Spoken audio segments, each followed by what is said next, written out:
Hey guys, what is up? Mr. Coach Horse here. Today we're going to be looking at classes in Python. So let's get right into it. What is a class? So we talked about functions in a previous video. I'll link that above and in the description, hopefully.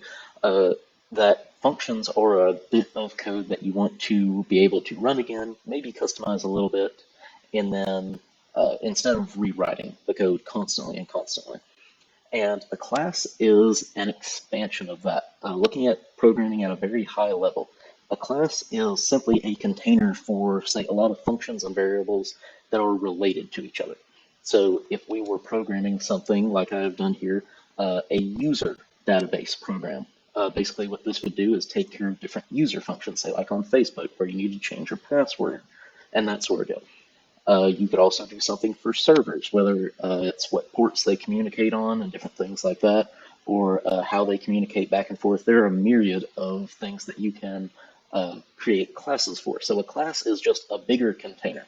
And the reason that you use classes is that everything can be kind of kept in that one container. And then when you go to, say, use this on a website, like here I've created the class of user, I can have it create a new class every time for each user, and I can call the same functions depending on what happens on that only those users that needed it, or I can call it on all of them, etc. It makes it a very clean and organized way of doing things. So just remember for now that classes are containers of bigger pieces of code that pertain to, say, one specific thing. I could have even done maybe a class of car or something here. So when we start looking into it, how you define a class is using the class keyword. You use the class keyword, define the name, similar to a function, put the parentheses behind it and a semicolon, and you, while you can put, say, default values in these parentheses, it's very common to leave them empty when defining the class. So if you look right under here, I've defined two functions inside of this class, the first one being init. And I actually didn't define this function. This function is actually a part of the Python language. The init gets run every time that a Python file is opened under the class.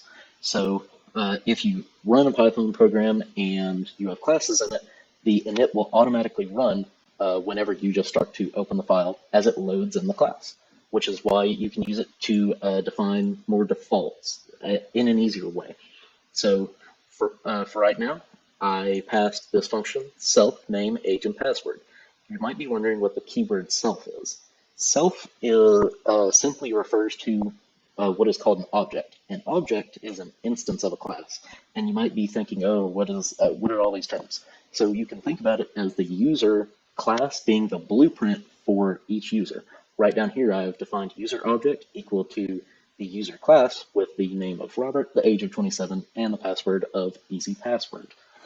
So you can think of it as the blueprint, and then the user object, the object being the actual thing that it is. So if you had a bunch of cars, you could say the car object is one specific car that came from the blueprint of the class car.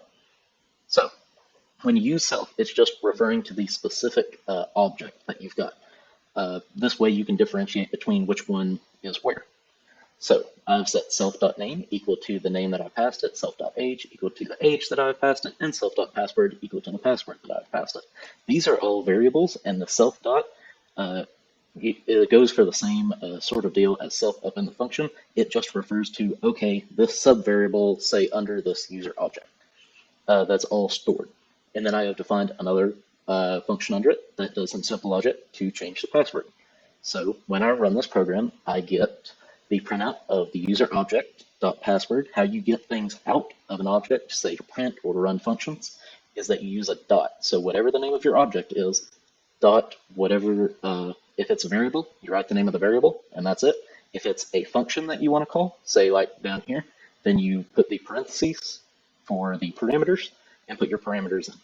So whenever I ran this, I got easy password as I asked for it to print the user object dot password, and then the user object dot age, I got 27. I then ran this sub function to change the password from easy password to my new password, and then I printed the same user object dot password and then the user object dot age again.